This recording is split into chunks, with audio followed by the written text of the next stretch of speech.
when we have major snow blizzards. We have major snow blizzards, like I think it was like a few years ago.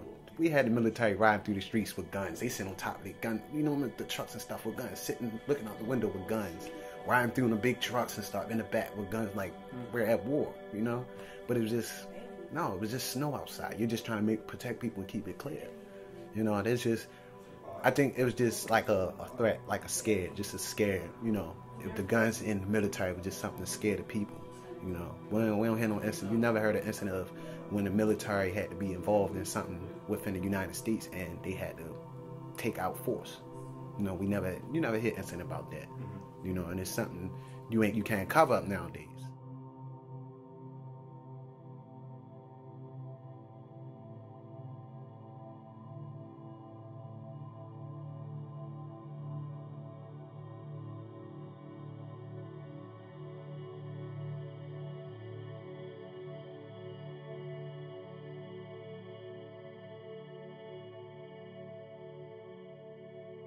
The term police militarization involves the use of military equipment and tactics by the law enforcement officers. This includes the use of armored personnel carriers, assault rifles, submachine guns, grenades, grenade launchers, sniper rifles, and the SWAT team. If you want to talk about police militarization, most people start looking back in the 1970s. And that's really when we start to see the acceleration of police militarization. But in order to actually understand how we get to that point, we have to actually go back a little bit further. So if you look at the Constitution of the US, and if you look at laws that were passed in subsequent years, you see that the founders had a very keen understanding of what we refer to as the paradox of government power. And that is the idea that anytime you give the government enough power to do something, you are entrusting them to do whatever that activity is, but you're also trusting them to not abuse that power. And so from that, the idea is that you need to come up with a way to constrain the government so that they don't abuse those powers. And one of the things that the founders did was they separated very purposefully the functions of the military from the functions of the domestic police. And they wrote into law that the military could not actually be used as a domestic police force. But we start to see that over time, this separation of these two groups, it starts to become particularly blurry.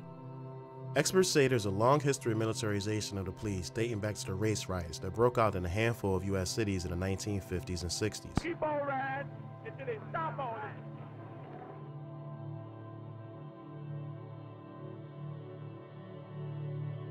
But where we really start to see police militarization accelerate to the degree that we see it today really begins with the war on drugs and the war on terror. And the reason that those two events are particularly important, there are a couple of reasons. The first is that they both represent major crisis points in U.S. history. Whether we want to think that they were actually crises or whether or not they were just perceived doesn't actually matter. But the idea behind a crisis is that you have some major event and then people freak out. So there's this call for the government to do something to combat, in this case, illegal drugs or terrorism. So the war on drugs officially starts in the 1970s. So I think it's in 1971 Richard Nixon officially declares a war on drugs.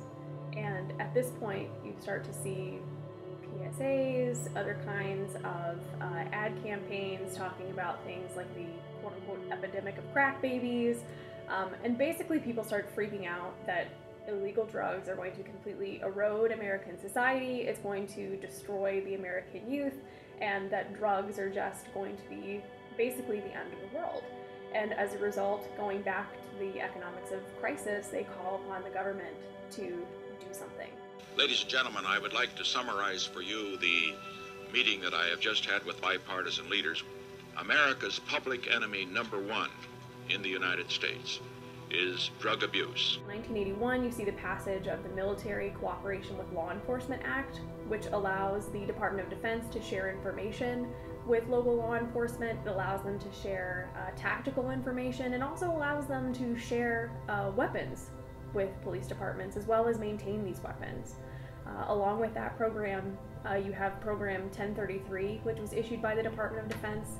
This allows for the transfer of old military equipment to local police departments. There's another program called 1122, which allows for the transfer of new equipment. And this doesn't just include things like, bulletproof vests or helmets, which is some of it, but it also includes things like high-powered assault rifles, grenade launchers, tanks, aircraft, those kinds of things.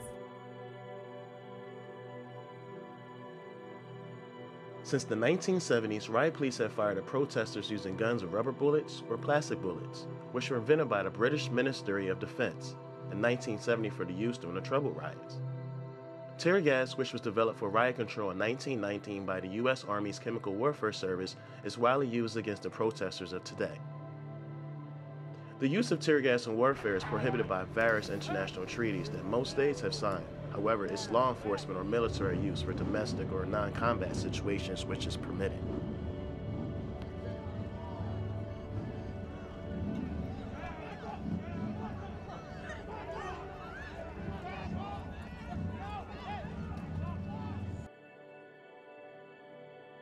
I think that repealing things like the 1033 program, like the 1122 program, are good places to start. What I think will probably happen with the executive order, at least based on what I've read so far, is that the rhetoric that Obama and others are using is that, well, this is clearly a problem. We need to make sure that the police departments who are using this equipment have a quote-unquote good reason for using this equipment, which is basically doing exactly what we've done before, because the police departments who have this equipment through these programs, they've already supposedly justified why it is that they need these things for either drug interdiction purposes, for counterterrorism purposes. That's the quote-unquote good reason that they've given. So I think it's potentially a first step. I think that repealing those programs is maybe something that we could do. In terms of a long-term solution to this problem, I think that it's a lot more complex, because I think you're fighting a lot of different battles at once. So at a bare minimum, you have to have a massive shift in public opinion that police militarization is a serious problem and is something that needs to be corrected. I think that's a pretty big assumption in and of itself. But more than that, even if you do have a large shift in public opinion, the other thing that you have to combat is a massive, you have to combat this massive terrorism complex and a massive drug complex. So you have a lot of parties who are particularly interested in keeping these kinds of things going. Police departments who get a lot of their funding from saying that they're doing they're counteracting drugs or they're counteracting terrorism, they're not going to want these programs to go away, because it's a large portion, and in some cases it's the majority of where their funding comes from. They don't want that to go away. If you start making reforms to the system, you have other groups, so all of the people who are manufacturing these different weapons that are going to the military and then to the police, they have an interest in keeping these kinds of things going. And in terms of how you untangle that web, if you will, after it's gone on for so long, I don't think I have a very clean solution. But I think that definitely having people recognize outright that this is a problem and it is a systematic problem is really fundamental in starting to reverse the tide.